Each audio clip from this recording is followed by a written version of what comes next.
Welcome to Scrollin', a podcast about the Elder Scrolls Online. I'm Ket, and this is episode number 14.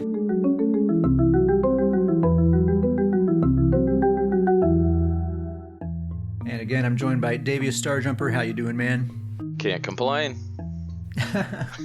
There it is. There it is. Never complained a day in his life, this guy. All right, so there's been a few press releases this week. We'll just kind of go through them quickly here. Starting with last night, they did a live stream on Twitch, just going over again the vampire rework, and they gave some preview of the Kyne's Aegis trial. I don't think they really showed us a whole lot that we didn't already know, but you know, for people who aren't really keeping a close eye on the PTS patch notes and all that kind of stuff, it's just kind of some general information about what's been going on with Vampire. They showed off some stuff like the new feeding animations and different things like that, and just kind of talked about it. That video is still up if you want to get some more info about what's going on with Vampire and just kind of see some of the stuff in action. You can see that there. They also field a lot of questions from the Twitch chat and stuff like that. So a lot of questions getting answered there. Pretty cool. They also show really just some screenshots and stuff of the new trial, and they talk a little bit about kind of the design aspects of it and stuff like that. I'm probably not going to end up doing the trial more than likely, so I didn't really pay super close attention to it. But for anyone who's interested in that, it's there. Did you check that out, Davis? Did you watch that live stream? I haven't watched it yet. I'll probably just watch it because I don't do a whole lot of trials, but I'm interested to see what it looks like. I mean, I don't know, maybe trials will be something that I'll start getting into. Yeah, I mean, I always am interested in them, you know, because there's a lot of cool story content, and they're, especially lately, like in recent years, their trials are designed really, really cool. I think it's just hard to get a group of 12 people together, or I don't know. It's a lot of effort. I don't know if it's hard. It's just a lot of effort to get 12 people together. Stuhn gets big enough, we're going to start knocking these trials out. yeah, we'll become a PvP/trial guild. Yeah. All right, so that's all I'll say about that one. Another press release they dropped this week is titled "Confront Skyrim's Dark Heart in the Greymoor Chapter's Gothic Storyline." Just keep it going. Just the title is just never gives up. The title is actually the entire article. They just put it all in the title. I'll put links to all these things in the description of the episode, by the way. But it's a written article, but they do embed like a 2 or 3 minute long sort of story trailer. They're just kind of setting the tone of this new kind of gloomy, creepy vampire stuff that's coming up. So yeah, the whole trailer is just kind of setting that vibe for everything. And then the written portion of the article, they're kind of talking about the creative process for writing the storyline and developing characters. They talk about the challenges of like writing a monstrous sort of character in a memorable way, you know, because they have to be scary and monster-like, but they also have to have believable motives and be interesting and that kind of thing. So if you're interested in the kind of the creative process, it's a pretty good read, and you get a few little story hints sprinkled throughout there as well. Yeah. I actually thought that was actually a pretty cool article to read, just because, like you said, to kind of see their creative process, and they've really kind of gone all in on this. You know, they kind of set the year, this new strategy they have, where it's kind of they set a year in place, all the stories focused throughout this year. You know, they release new DLC, but it still all ties into this yearly story. Yeah. I think it's a really great creative process. I think it's really, really upped their lore and story and PvE side of things. You know, we always talk about, where their focus is and what their main focus is. And, you know, PvE is the majority of players, what the majority of players are doing. And they're doing a really good job with their PvE side of things. They really, I feel like, have, like, you know, there's a lot of criticisms that could be leveled at this game for a lot of it valid. But I think one area where they really are consistently very, very good is just making very good story questing content that's engaging. And I feel like that aspect of the game only ever gets better and better and better with each patch. Yeah, and it's been good since since I started playing. It's been good, but it really, like you said, like every patch it just gets a little better. Another press release they dropped is called "Sink Your Fangs into Update 26's Vampire Skill Line Revamp." These riveting titles, man. Just amazing titles. This one just came out, I guess yesterday, was it? And it's just kind of a summary of these vampire changes that are happening. It's really not much that we don't already know, but it's in kind of a formal, official press release. It's kind of all there in one place. There's another little trailer as well, just kind of highlighting some of these things that have changed. And then there's a big write up, sort of diving into a little bit more detail. Again, if you're listening to this podcast, if you've been listening to the past few episodes, probably not going to learn a lot of new stuff there, but maybe. Yeah, the biggest thing to me, and it's not new news, but I'm still just really excited about it. For maybe it's something simple, but I'm really excited about it. Is the new animation for feeding? Yeah. Uh, they said exactly what I've kind of mentioned is that they said, we really made this in line with the Blade of Woe animation, which the Blade of Woe animation is fantastic. So I was really excited to read those exact words, like to have the feed on the same level as the Blade of Woe, just perfect, just Yeah, and fantastic.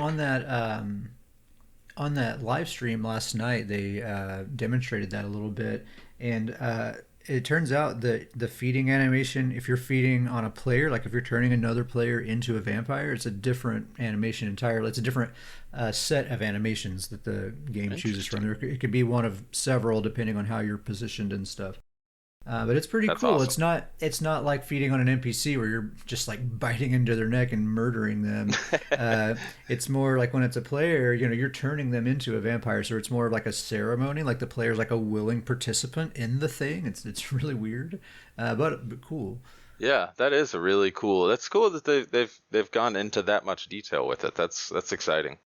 Yeah, they're doing all kinds of stuff. They talked about how like just out in the world, there's these new vampire hunters, and it's not just part of Greymore. They're just throughout Tamriel now. You'll run into these NPCs that just hate vampires and werewolves, and if they see that that's what you are, they're going to try to kill you. And like merchants and stuff will treat you differently, and there's Yeah. like new So ways to interact with the justice system and all that stuff. I wanted to hear your take on the merchant thing. So it reminds me a lot of when necromancers were just first introduced to the game. Where they said, all right, necromancer abilities, it's a crime if you do it in town, and we both were like, wow, that sounds really cool. Like that's really sticking to the lore.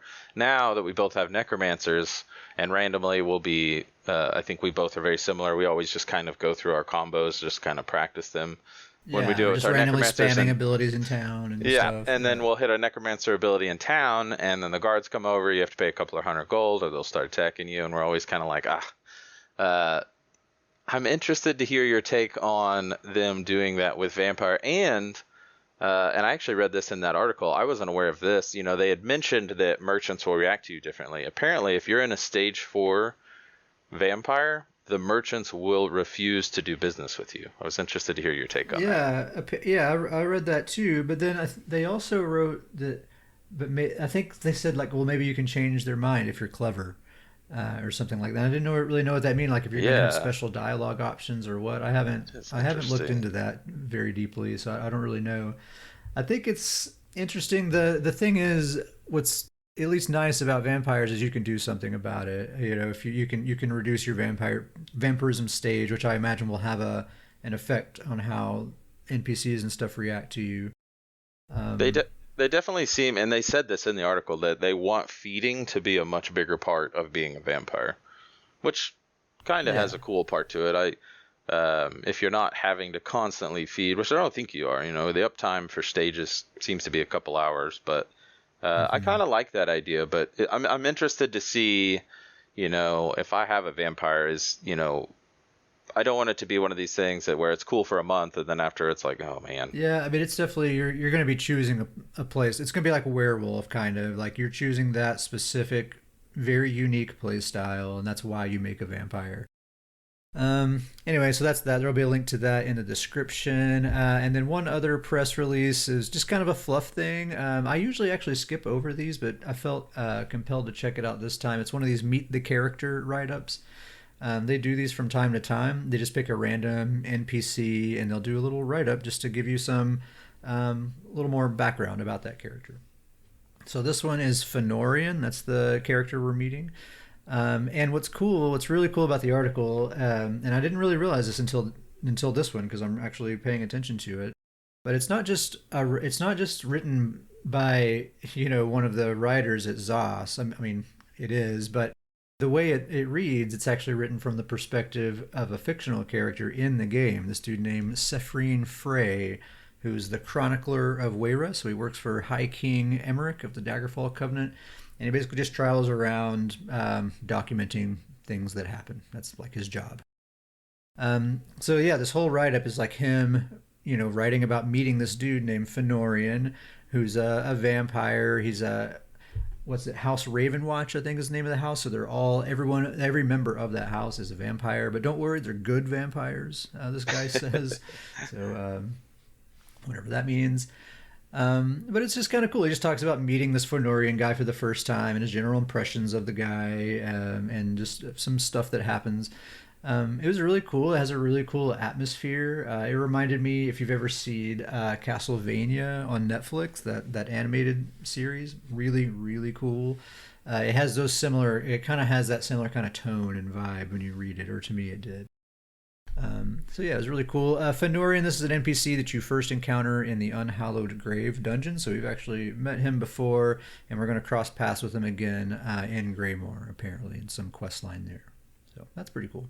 It just kind of ties back into what we were talking about earlier, that the lore and the PvE team is, I mean, yeah, they're knocking it out of the park right now. That's kind of just, to me, kind of feeds into that. And like you said, such a cool idea to have an in-game player writing about, an in-game NPC is writing about another in-game NPC. Yeah, we talked a little bit about that when the Southern Elsewhere DLC dropped in Q4 last year.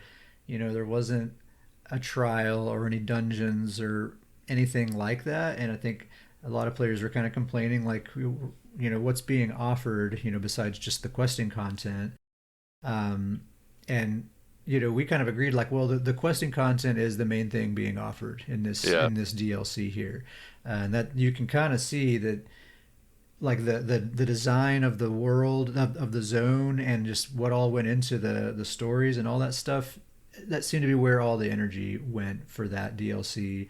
And I feel like, honestly, they took it up like several notches in that particular, even though it was smaller than like a full expansion. I thought it was super super well done. If you enjoy questing and story, and exploring a zone and that sort of stuff, that's some of the best work they've done in that regard. Yeah, I think it's phenomenal zone. Okay, so yeah, that's kind of all for press releases and stuff. So we're about to get into the PTS discussion, unless you have anything else you want to add. Nope, good to go. All right, so on PTS, this is version 6.0.3, week 4 of PTS, and we are looking like it's pretty well locked in as far as combat and ability and balance and all that sort of stuff. I think this is pretty much what things are going to be looking like on the live patch, unless we get some way out of left field surprise in the next couple of weeks. So we're mostly getting fixes and refinements. That's the vast majority of what is on these patch notes. They're putting some finishing touches on antiquities, some last minute refinements on the housing precision editor, which I think Davies is probably going to be pretty excited about that. Yeah. Oh, very excited about that. Yeah. I mean, that's going to be nice, actually, because there are times when you want to get something in your house in just the right position, and it can be difficult to get it just how you want it. So I'm there's probably going to be times where you're going to be like, Davius, get out of your house. Let's go hop into Imperial City. Get out of this place. Oh, yeah. I'll get lost. Yeah. You spend hours in that place, man. Yeah, so that's kind of that. But they did make some changes to vampirism, and I think most of these changes, or at least some of these changes, are going to be, most people are going to be happy about it. So for one, they're reducing the effects of the vampirism stages, so just like reducing the severity of the effects. So now the cost increase that you get for your non-vampire abilities is going to range from 3 to 12%. From stages 1 through 4, rather than 5 to 20%. That's a big reduction there. I think that's a good thing. Still, I wish stage 1 was 0%, honestly, but I'll take that. The cost reduction for your vampire abilities is now going to range from 6 to 24%, rather than 10 to 40%. I honestly wish they'd left that one alone. I don't think anyone was upset about that one. Yeah. So like because most of these other things could be considered they're buffing vampirism, but then this one thing's a pretty considerable nerf, I would say. Yeah. And then so your flame damage taken at stages 1 and 4 is still going to be the same as before. It's going to be 5 and 20% respectively. But stages 2 and 3 were reduced to 8 and 13% instead of 10 and 15%. And then your health recovery reduction, same thing. It's the exact same at stages 1 and 4. It's 10 and 100% health recovery reduction. But stages 2 and 3 were reduced to 30 and 60% rather than 40 and 70%. So that's all the changes to the vampirism stages, just kind of softening that a little bit. And then the Blood Frenzy ability. This is the one that's a toggle. You toggle it on. It costs health per second, and you have a weapon and spell damage buff the whole time. Do you remember how much it is? It's a pretty big buff. Like how much it's 600 weapon damage? Yeah. Weapon or spell damage, something around that Yeah, I think number. it's 6. That's what I was wanting to say, 600. So you toggle this thing on. It eats your health every second while it stays on, but you have this 600 weapon and spell damage buff. So now the amount of health that it costs is going to increase by 20% every second that it remains toggled on, and it can stack indefinitely. So basically, this thing will for sure kill you eventually. There's no way you're going to be able to out-heal this thing forever. So you're going to have to be strategic about when you turn it on, when you turn it off. And then, of course, when you turn it off, the stacks are totally reset. The cost is back to normal. And then the Simmering Frenzy Morph no longer does that. So the Simmering Frenzy Morph already did that before. It had a cost increase for health the longer you stay in that form or the longer you leave that turned on. Since the base ability does that now, this morph is no longer going to do that, but it is going to give you an extra 10% weapon and spell damage for every second. So that's what that morph's going to give you. And that's all that's changing for vampirism. Davis, I know you have a vampire build in the works. Any ideas like how this is going to affect that? Yeah, so I got a lot of mixed feelings on all this stuff. As far as my specific build, this is pretty worrisome for my setup. So my whole build centered around cost reduction and lowering that Scion ultimate morph. Mm-hmm. With the cost reduction, I got it down to 120 ultimate. So it was, use all my abilities, use a bunch of health, but I should be able to switch into that Scion that fully heals you. And so it's just that was just part of the rotation, is that use all the abilities, spend a bunch of health, switch to Scion to get full health again, and then just kind of rinse, repeat. So this, I'm a little worried about this. I haven't played with the numbers or, seen what these new numbers can do yet, but I'm still going to try to make the build the exact same thing. But the cost reduction going from 40% to 24% has me pretty worried, as well as the Simmering Frenzy now being an ability that the longer you have it on, so it used to just cost every second it ticks you down. Mm-hmm. Well, now, like you said, every second it's ticking you down, but it's increasing by 20% every second. So yeah, so it's 20%, 40%, 60%, like each second. Yeah. Right? It kind of reminds me of like a minor Chaos Ball, if anybody's ever done those Battleground matches. So I'm a little worried by that skill. I mean, maybe it's just a play style. Maybe it's just something that they really want you to get good at. Like, toggle it on and then toggle it back off, toggle it on, toggle it back off. Yeah. They definitely, it seems like they don't want you to just be able to hang out with this extra 600 damage, right? Like Yeah. You're going to toggle it on to get your burst combo, turn it back off. Yeah, which is kind of where my mixed feelings come from. I think overall, all of these changes make sense. I have to look at it, like, take my thoughts of my build out of it and look at this, and it makes sense. I think these changes encourage more players to play Vampire, which is good. But I think it is probably going to mess my build up. I'll probably have to go in and retinker with some things. The Blood Frenzy ability, has me worried because, are you going to kick this on and then the buff that it gives you, you're going to be able to take someone out, but are you going to be able to recover from using it to take that person out. Like as soon as you take one person out and then turn around, is the next person automatically going to be able to get you? Yeah, I mean, you'll probably have to just be smart about when you use it and avoid those kinds of Yeah, situations and stuff. I mean, kind of makes sense from you think of like how a vampire would play. You know, it kind of makes very sense. They're risky. very like strike from the shadows, don't get caught out in the open too much. You know, it kind of does seem to Yeah, play into it thematically.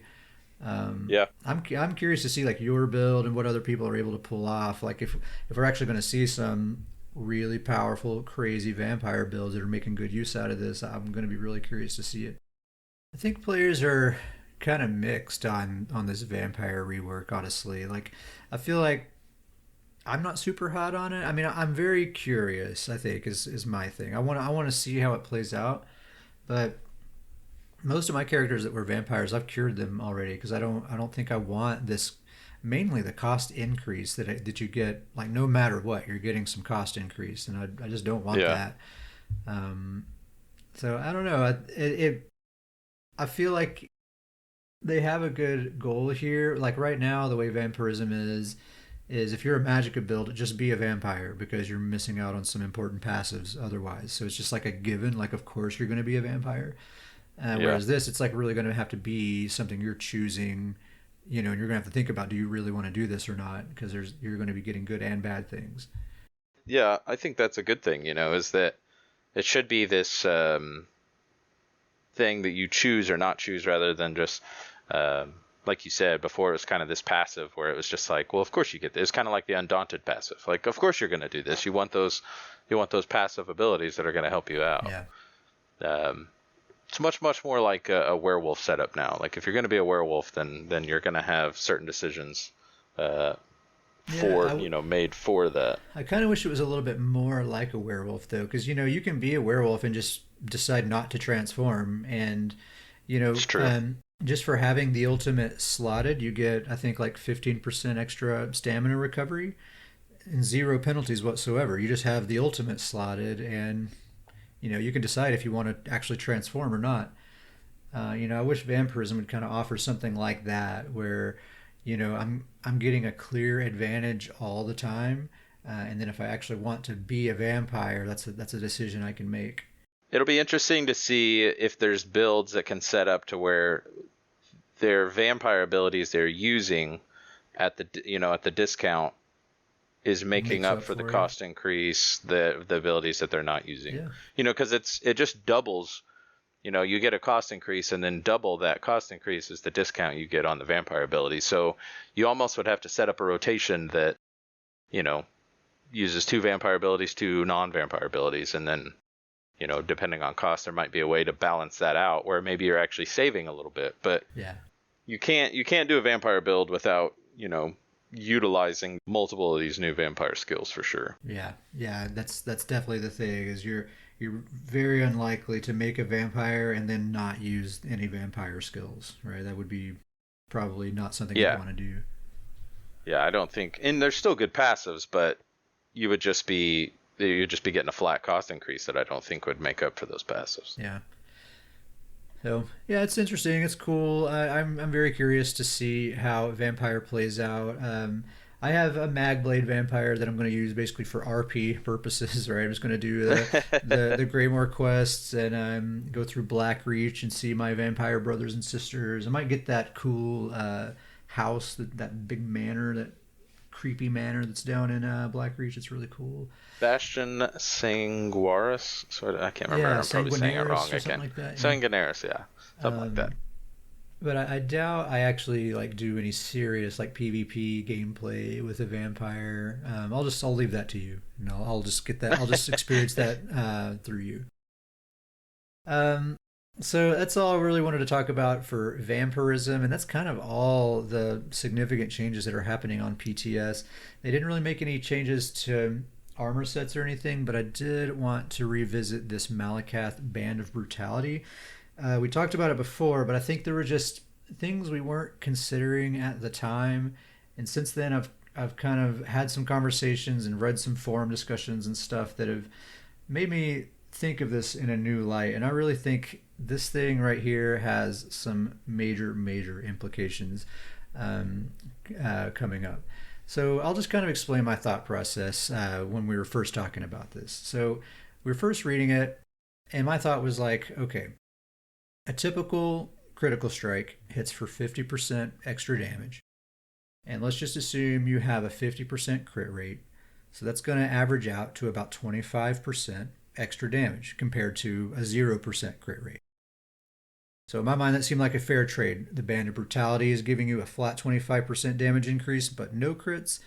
And that's about the same amount of extra damage that a typical crit build is going to give you. So, that seemed fair to me. And in PvE, like against a boss, I think that math probably checks out because bosses don't have any critical resistance. And in fact, in PvE, I actually doubt this is going to be a very popular item at all because it's pretty easy to get like over a 60% crit rate and deal like 60, 70, 80% damage on your crits. I think crit is still going to be favorable in PvE. But the point is, the math checks out in PvE because bosses don't have critical resistance. But in PvP, players do have critical resistance, and they usually have quite a bit of critical resistance. And so your crits aren't hitting for 50% additional damage. They're hitting for more like 25% additional damage.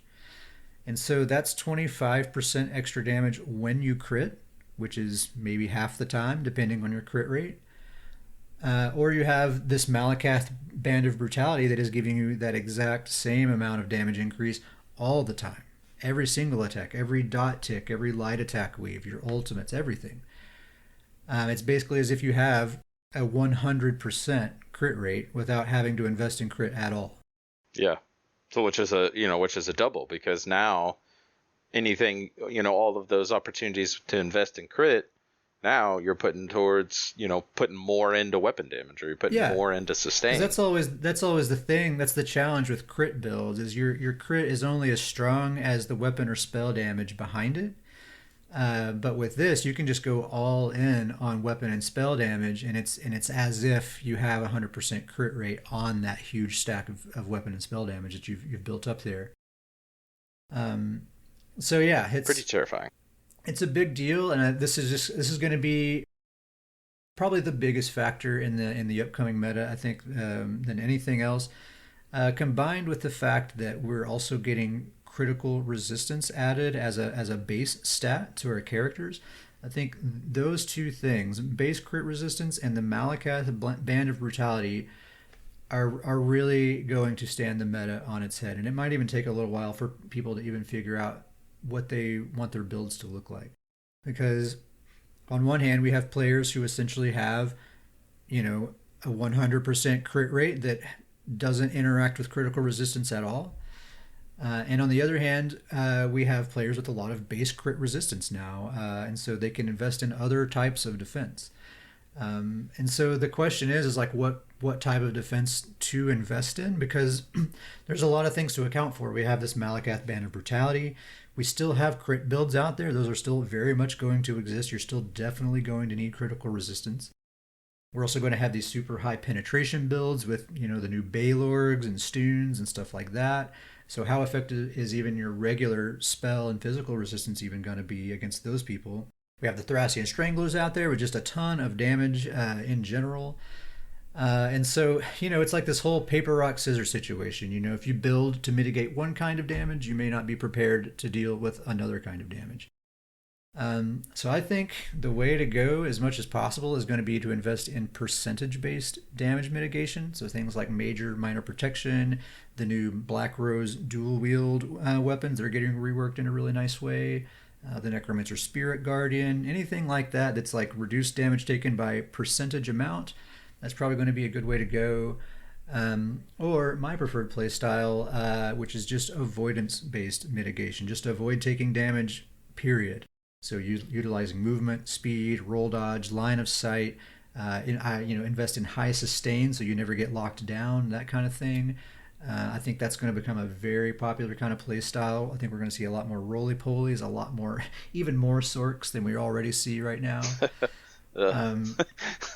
If you've ever played Counter-Strike or watched people play Counter-Strike, I think PvP is going to maybe look kind of similar, where it's very time to kill is super low. Like you peek out from behind a corner and you get your head shot off. I think it's going to be that kind of like be very careful. Think about your positioning all the time because if you get caught out of positioning, it's going to be lights out in the blink of an eye. So I think we're both in agreement. This Malacath band seems very, very good. It seems very scary that people are going to be on it. But I'm interested to see how this works into, there's a lot of skills and passives out there that work crit. The one that first comes to mind is the Sork ability. What's the name of it? Surge. Yeah, Surge. So when you crit, you get your healing back, and that's really big to a lot of Sork builds. Yeah. And so they're not going to want to go with this. And the same thing with a lot of set builds out there. Briarheart comes to mind. That's a really popular set right now. And so yeah, certainly. I mean, yeah, you're totally right. Like, not everyone is going to be putting this thing on. Any Sork using Critical Surge, not going to want to use it. Probably most Templars, they get some really nice crit bonuses. They're probably not going to want to use it. Nightblades, certainly not. Probably any Khajiit, if they're actually trying to take advantage of their race passives, aren't going to want to use it. Yeah. So it's not just like, and plus this thing's going to be super rare. Like how even easy is it going to be to get a hold of this Band of Brutality?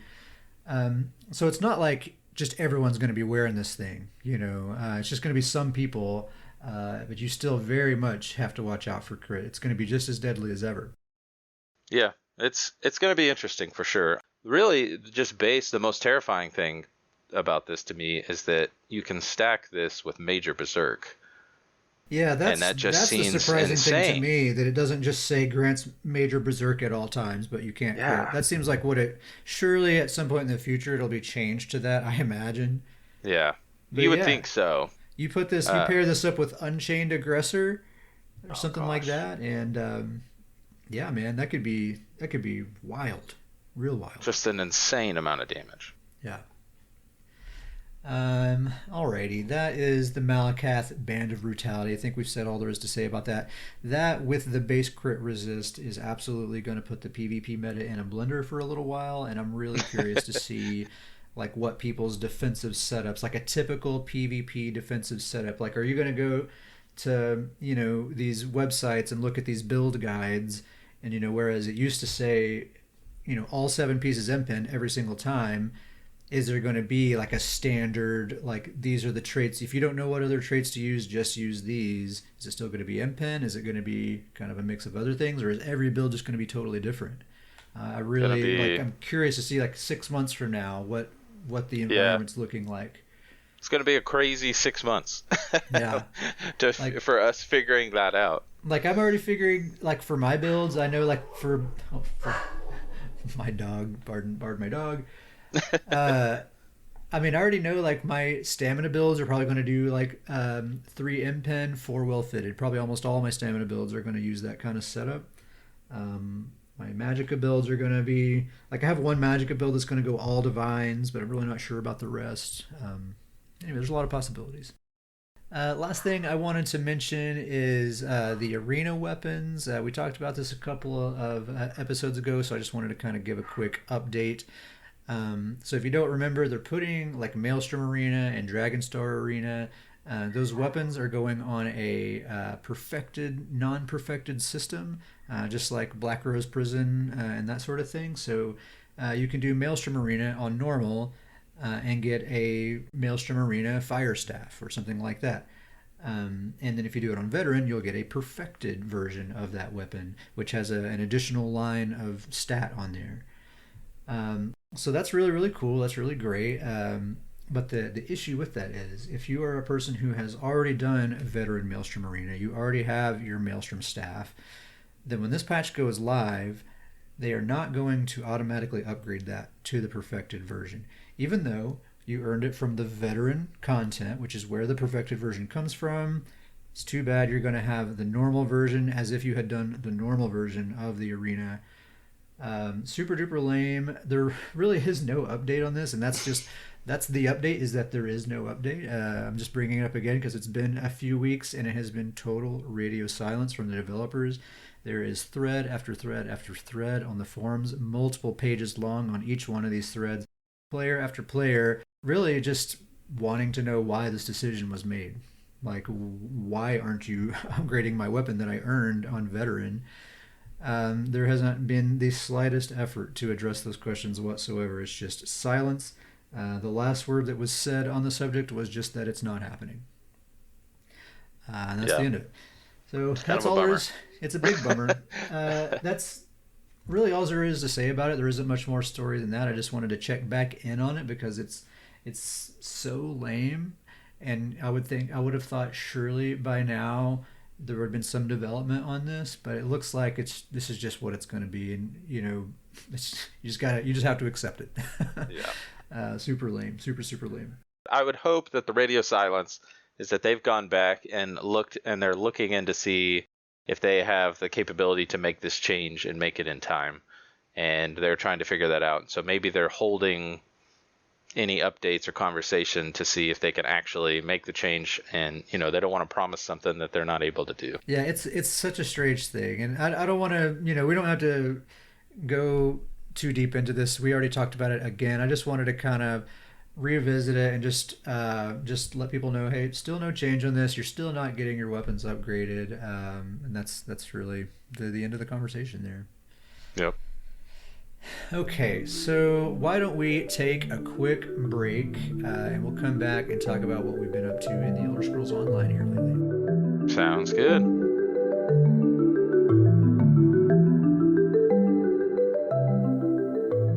Okay, we are back from break, fully caffeinated, ready to go. We're going to talk about some Elder Scrolls Online, and I'll just start by talking about what I've been up to here lately.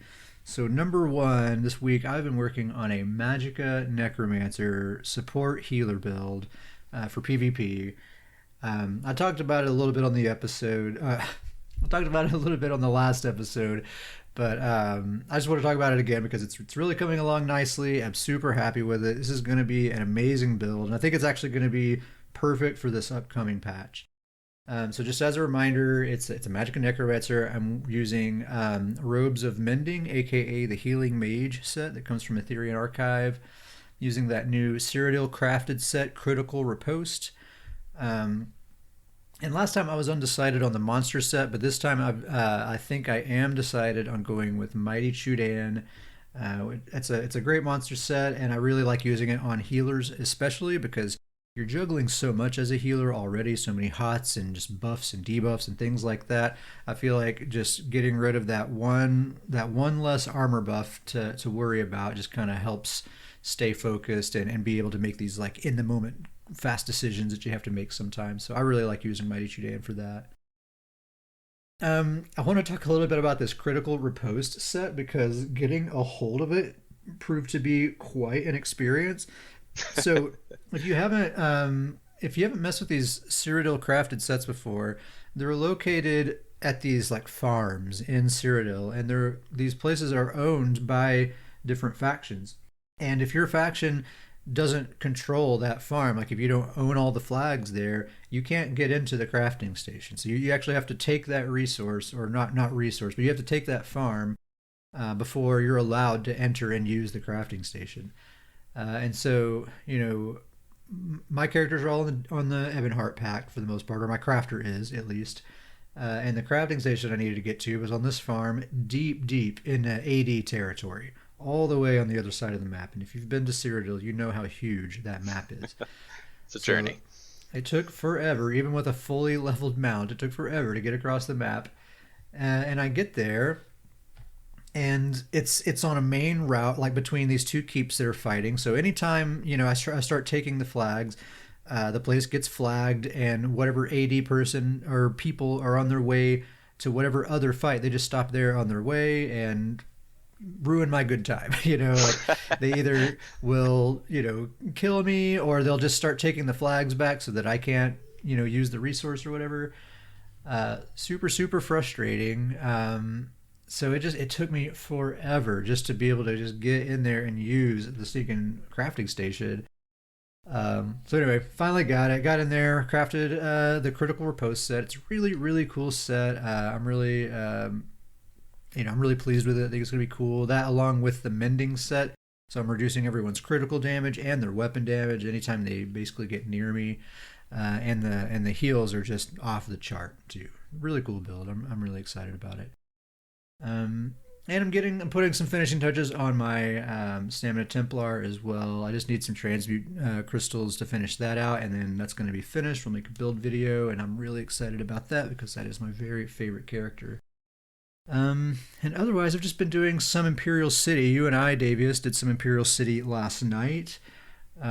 We met up with our buddy Icy, who's been on previous episodes, and we grouped up with one other dude. It was the four of us. We decided to venture deep into DC territory, go check out their tunnels in the sewer. We get down there, we get pretty deep in there. We get like way down in their tunnels, and we encounter this duo, this DC duo, a Necromancer. Actually, I was thinking about this. They were actually AD, the duo. I thought they were DC, and then an AD group came in behind us later. No, the two of them were AD, and that was what was so unique about finding them there. And then the DC group was coming, and then I'm assuming just to clear out their tunnels. I was thinking about this. Oh, okay. So it was actually two AD players, and it was very unique seeing them that deep into DC. Okay, yeah, I guess my memory was unclear there. All right, these two AD guys then in DC territory. It was a Necromancer and a Warden, and these dudes were just gods, were they not? They were unbelievable. Unbelievable, man. So it was four of us trying to take the two of them down. They nearly wipe us. They killed two of us. Yep. Me and Icy slip away. We're heading back towards like the middle area of the sewers, and then we run into this massive DC Zerg, probably like 10 or so of them. So they just trample right over us. We die right away. So then so Davis, that two man, that duo, they killed you. You were just laying there on the ground in that room where they killed you. And then this DC Zerg that just killed us rolled in there, and you just laid there dead on the ground and watched these two dudes wipe this entire Zerg, right? I just admired greatness. The two of them, I mean, they clearly they're buddies, and clearly they put strategies into these two builds, complemented each other perfectly. Absolutely. All the respect, because I mean, those two guys know what they're doing. They built two builds that feed off of each other. Yeah, and I just sat there and admired as they wiped this entire DC group of about 10 people. Yeah, about 10 people, I would say. And these two guys, according to Davies, just sit there and mop the floor with them. I don't doubt it for a second, because they were incredible. Absolutely incredible. Yeah, I mean, tanky. One of them was kind of the tanky healer, and the other one was dealing the damage. And I mean, they just one of the healer had like a guard. He was putting guard on the other guy the whole time, and you just couldn't put any damage into either one of them. And then I think it was the Necromancer that was dealing most of the damage. Yeah, we just looked for this window of opportunity and just deliver that burst, and it was lights out before you even knew what happened. Yeah, kudos to those dudes. Really, really awesome. Icy was so impressed that he whispered. So Icy's a sucker for a support build, and so he whispered the tank and just was like asking him questions and getting like build ideas and stuff. And basically, we lost Icy for the rest of the night because you just parked his character and was just chatting with this dude for literal hours last night while Davius and I were running around Imperial City. Icy was still in group with us, but he was just like picking this dude's brain, and the whole time it was pretty funny. Yeah. So yeah, we went up top for a while. Basically, got zerged down like 20 times in a row, but we got into a handful of pretty good scuffles though. It was a fun time for sure. Yeah. It was a lot of fun. Stamplar and this Necromancer healer both for a little while. Yeah, definitely had some good times. And that's my week in the Elder Scrolls Online. What have you been up to, man?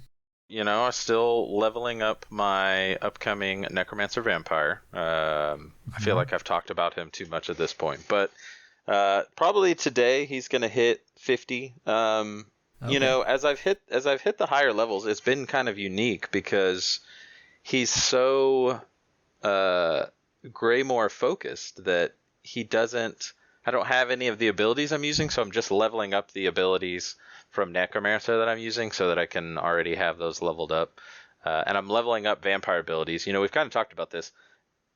We're a little in the dark about, they've said, all right, vampire abilities and vampire skill lines experience will carry over. Mm-hmm. But we're a little in the dark about exactly the details on that. So I'm leveling up the vampire ability so I can carry over the experience. But I don't know exactly what morphs are going to carry over to level up what morphs. Oh, Are they I going to... forgot to mention to you, I think on that live stream last night, they sort of touched on a few of those things. You Oh, want to check okay. that out. Yeah. Yeah, I'll have to go and look into that because I haven't been entirely sure. I've just gone with morphs that I thought were very similar, and so Mm-hmm. hopefully I'm guessing the right ones. But yeah, but it's kind of created this, I'm this high level character and I'm just doing quests and things like that. But I have all the skills that I'm leveling up are most of the support skills for the build. All the damage is going to come from the vampire line. Mm-hmm. So it has made questing a little interesting as I'm running around with just a whole bunch of support skills. And then I think I've got like one spammable with the destruction staff. That I've been kind of running around. So it's the questing slowed down a little bit, but it's still been a lot of fun. Knocked out both the Skyrim zones. Of course. East March, the Rift, knocked those both out. Just kind of doing the main quest line and kind of run around doing some battlegrounds, under 50 battlegrounds.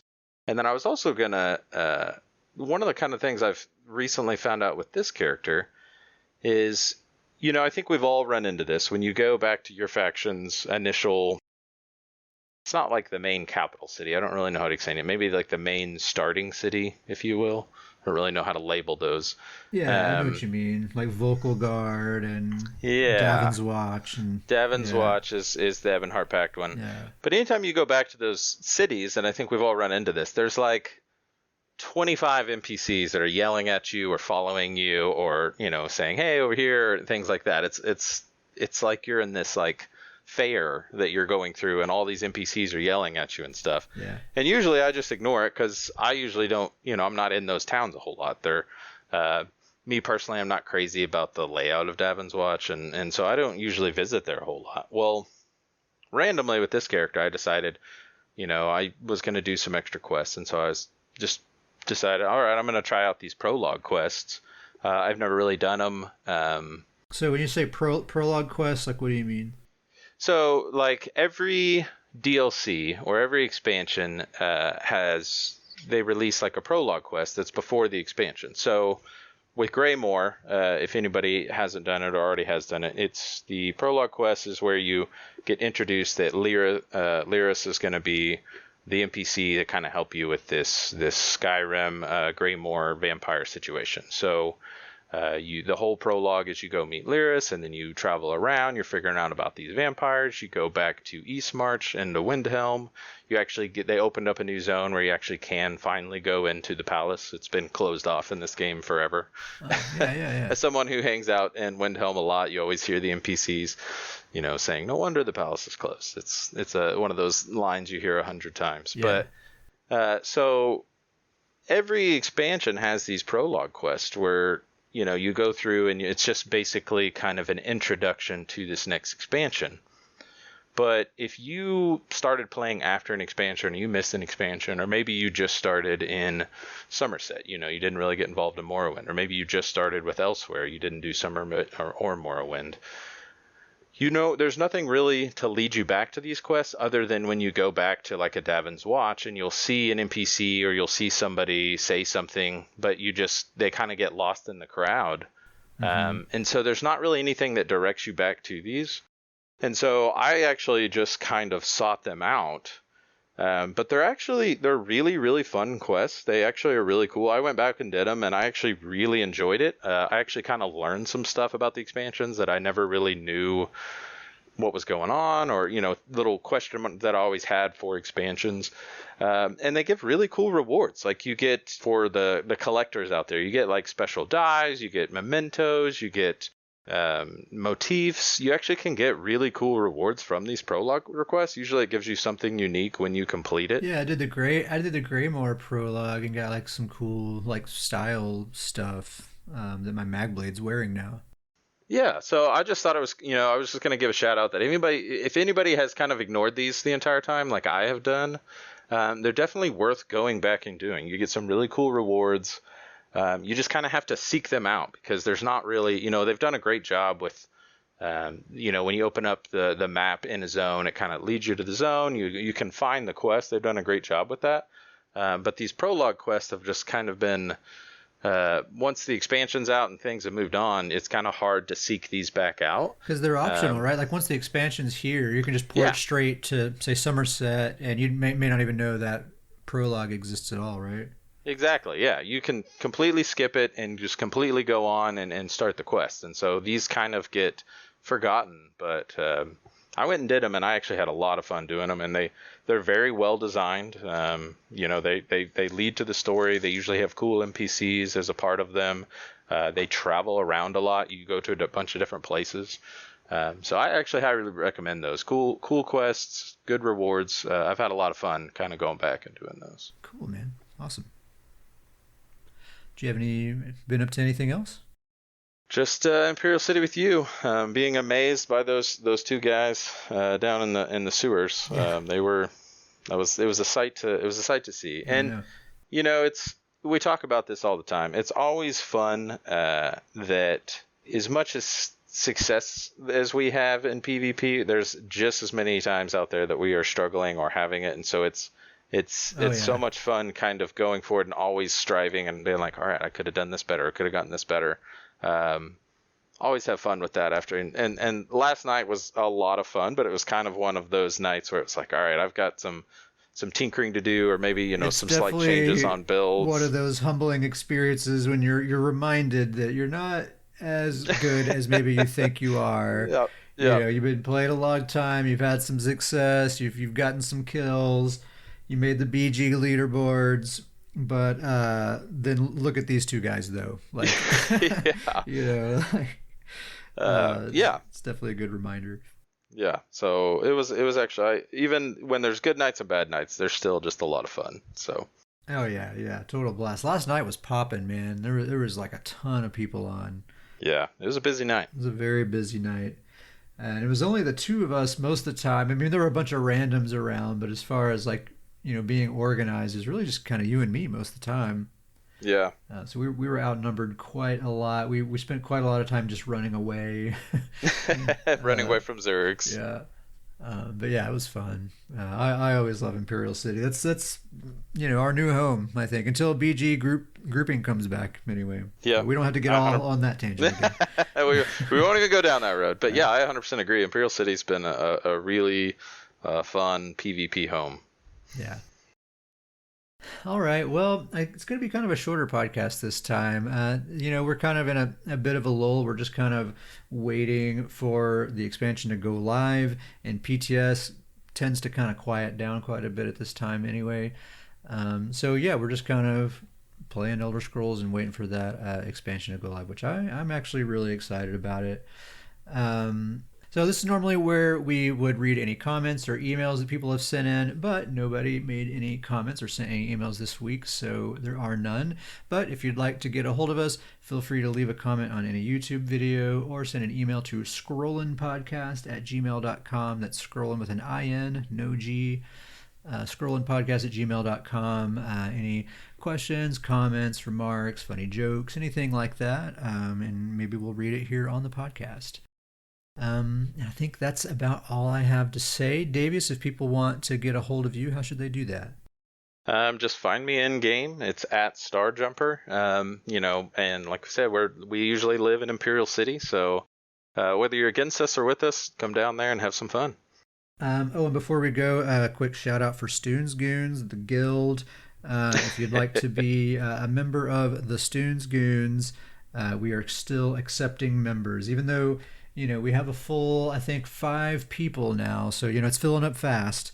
So a lot of Stuhns about to be made and dispersed. Yeah. So you can email scrollinpodcast@gmail.com, or you can send me or Davius a mail in game. That's at Ket Sparrowhawk or at Starjumper. Just let us know you want to be a goon, and we'll get you in there. And I think that is the end of the podcast. Thank you for listening.